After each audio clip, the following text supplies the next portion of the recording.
pagpatay. Isa na siguro sa pinakamasamang nagagawa ng isang taong nabubuhay. At isa sa pinakamatinding kasalanan sa ating mundo sa mata ng ating Panginoon.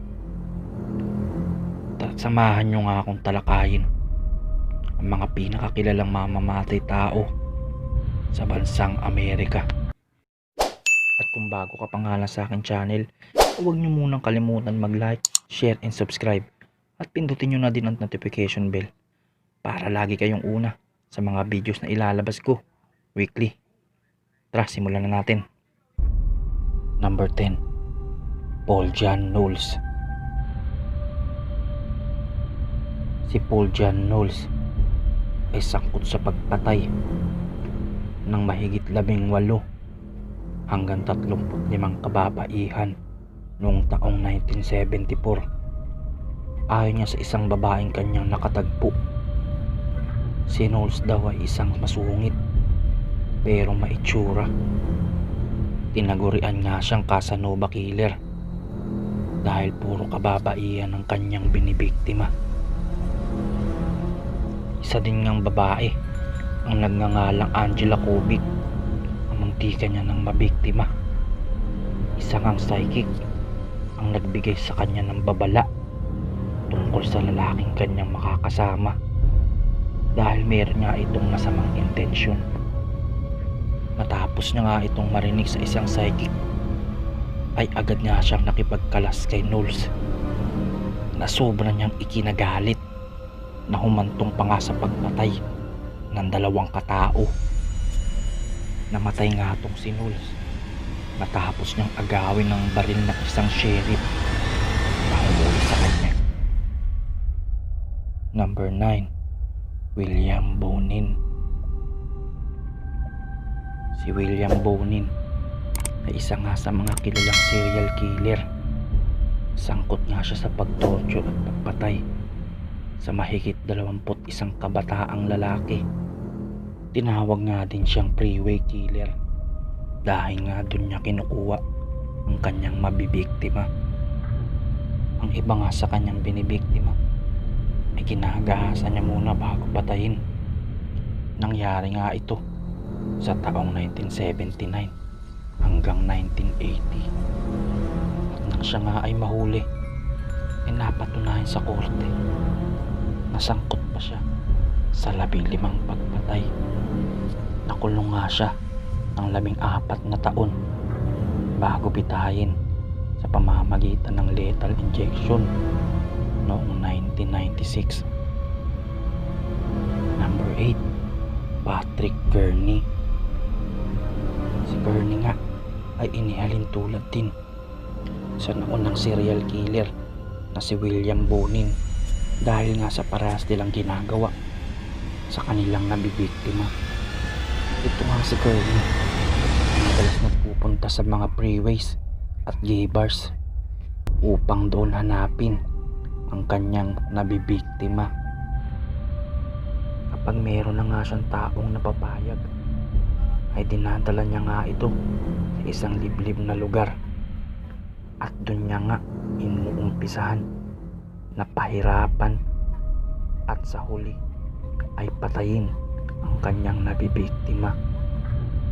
Alam nyo ba na pagkatapos niya nga mapatay ang kanyang mga binibiktima ay nagagawa niya pa nga itong gasain? At matapos niya na nga itong gawin ay doon niya paggagawin ang mas isa pang karumal-dumal na bagay. Ito nga ay ang pag-chop-chop sa iba't ibang bahagi ng katawan ng biktima sa pamamagitan niya ng isang hakso at itatapon niya nga sa iba't ibang parte ng lugar. Di nga nagtagal ay nahuli rin itong si Kenny dahil ang kanyang huling na biktima ay binigay ang kanyang address sa kanyang mga magulang at matapos ngang mawala ng biktima ay ipinaalam agad nila ito sa mga pulis.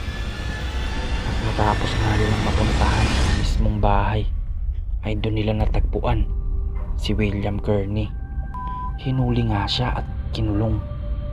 Doon niya ay napatunayan na sangkot din siya sa pagpatay na humigit 43 at nahatulan nga ang habang buhay na pagkakabilanggo.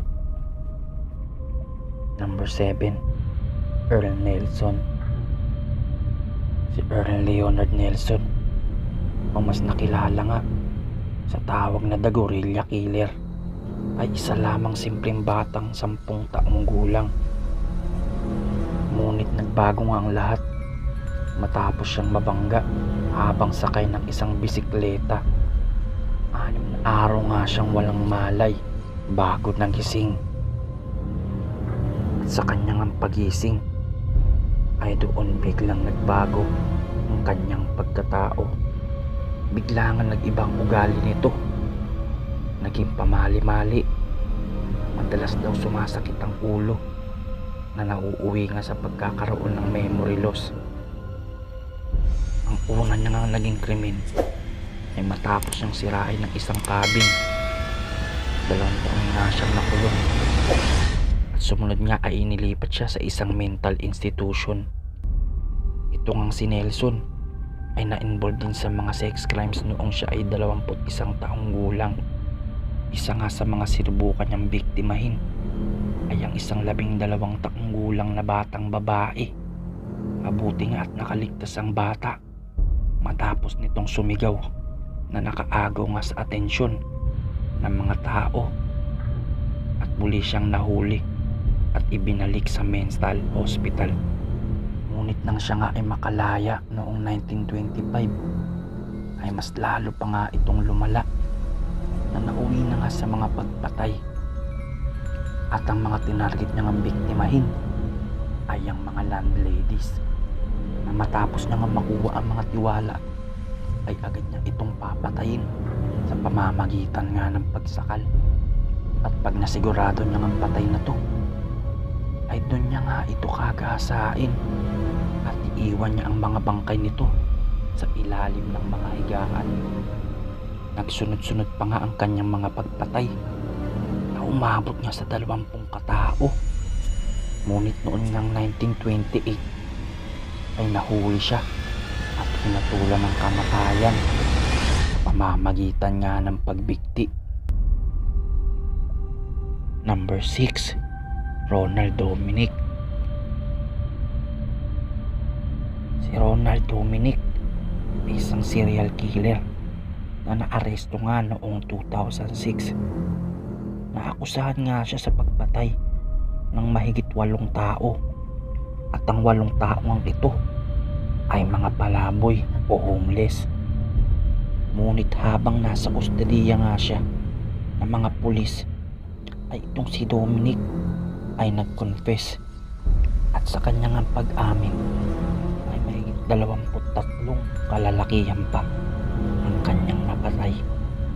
Karamihan nga dito ay bisexual na kanyang nakikilala sa mga gay bars sa lugar ng Blue Area sa Louisiana. Ang pag-amin nga ni Dominic ay inuopera niya ng pera ang isang bisexual kapalit nga ng pagtatalik nila. Ngunit ang ibang tumatanggi sa kanya ay kanyang pinipwersa, ginagahasa, at sinabi niya nga na kaya niya ito pinapatay upang hindi sila makapagsumbong sa mga otoridad. Umabot nga ng 9 na taon ang krimen na kanyang mga ginagawa, at sa huli nga ay nahatulan siya ng panghabang buhay na pagkakabilanggo. Number 5, Juan Corona. Si Juan Corona ay isang Meksikano na nagarahan sa bansang Amerika noong 1950s.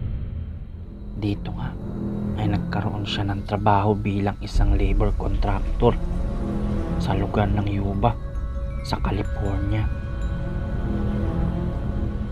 Nakatagalan nga ay nagtayo na din siya ng kanyang sariling negosyo sa pamamagitan ng pagsupply ng mga seasonal laborer para sa mga lokal na farmers. At noon ng May 9, 1970 1981. Isang peach farmer ang nakapansin sa tila kakaibang butas sa isang bakuran. At nung sumunod ng araw ay nakita niyang tinakpan na ang butas na kanyang ipinagtaka. At dahil niya sa kanyang nakita ay tumawag siya ng mga pulis. At dito nga ay nadiskubre ang isang katawan ng tao na umabot pa nga ng siyang makalipas ang 4 na araw. Lahat nga ito ay nagtamo ng mga saksak at taga sa iba't ibang parte ng katawan. Napansin nga din nila na nakababa ang mga pambabang suot nito. Natin nga nila na may pangahalay na nangyari. At matapos nga ang ilang araw na pag-iimbestiga sa lugar ay mahigit 25 ang nakitang katawan. At isa pa ng eyewitness ang lumutang na si Juan Corona nga ang may kagagawan ng mga pagpatay. At dahil nga doon, agad pinuntahan ng mga pulis ang bahay ni Corona. At doon nga nakita ang iba't ibang ebidensya, katulad na lamang ng mga murder weapons at isang ledger na mayroong pangalan ng mga biktima. Agad niyang nahuli si Corona noong 1973 at nahatulan naman siyang guilty noong 1982, kung saan nga siya ay nasintensya ng habang buhay na pagkakabilanggo. Number 4, John Wayne Gacy. Ito ngang si John Wayne Gacy, o kilala sa pangalang Pogo the Clown, ay naging sangkot sa mga pagtorture at pagpatay ng mahigit 33 kabataang lalaki sa pagitan ng taong 1967 at 1978. Nagtapos nga ang kanyang madilim na gawain nang may isang testigo ang nag-report sa mga pulis na si Gacy nga ang tao na kanyang huling nakita, nakasama ang kanyang huling biniktima, na kalaunan nga ay idiniklarang nawawala. Agad niyang nagpunta ang mga pulis sa bahay ni Gacy sa Illinois. At dito nga ay agad nilang napansin ang isang napakatapang at napakabahong amoy na nanggagaling nga sa bakanting lote sa kanyang bakuran. At doon natagpuan ang mga katawan ng kanyang biniktima. Nahuli nga itong si Gacy at nahatulan ng bitay noong May 10, 1994. Number 3, Ted Bundy. Si Theodore Robert Bundy, o mas kinilala nga sa pangalang Ted Bundy, ay isa nga sa kilalang serial killer sa bansang Amerika. Naging sangkot nga siya sa pagkidnap, pagkagahasa at pagpatay ng mga kababaihan noong taong 1970s. Pero bago nga yan, ay kabilang si Ted sa mga pamilyang medyo komplikado ang buhay. Sinasabi ngang ang kanyang ina ay ang mismong kanyang ate, at ni minsan nga ay hindi siya nakaramdam ng pag-aalaga at pagmamahal dito. Alam nyo ba na kahit nga napakabata niya pa ay hilig niya ng tumingin sa mga magazines na ang tema nga ay tungkol sa mga sinasaktan at pinahihirapang mga babae, na siguro nga nung lumaki na siya, ito niya sinubukang gawin.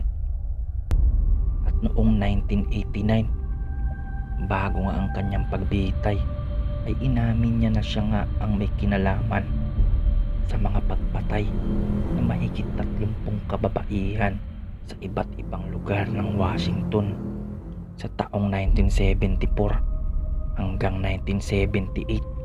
Ngunit sinasabi ngang humigit pa nga sa 30 ang kanyang napatay. Si Ted Bundy nga ay pinitay sa pamamagitan ng electric chair o silya de electrica. Number 2, Gary Ridgway. Si Gary Ridgway o mas kinilala nga bilang Green River Killer dahil sa kanyang pag-amin na 48 prostitute ang kanyang pinatay sa iba't ibang lugar ng Washington noong taong 1980s, 1990s. Sinabi nga ni Ridgway, natatagalogin ko na lang, pinipili ko ang mga prostitute dahil kahit na ako ay maaaring pumatay ng marami sa kanila ayon sa gusto ko, ay hindi ako mahuhuli. At noong taong 1984 ay nagsulat siya ng isang liham tungkol sa kanyang pagpatay na may title nga na What You Need to Know About Green River Man, at ipinadala niya nga ito sa The Seattle Post Intelligencer na sinamahan niya pa nga ng mga nakababahalang detalye kung paano niya ginagawa ang pagpapahirap at pagpatay sa kanyang magiging biktima. Sinulat niya nga dito ang tungkol sa kanyang pagiging necrophilia o pangahalay sa isang taong patay na, pagtatanggal nga ng mga kuko ng mga patay niyang biktima.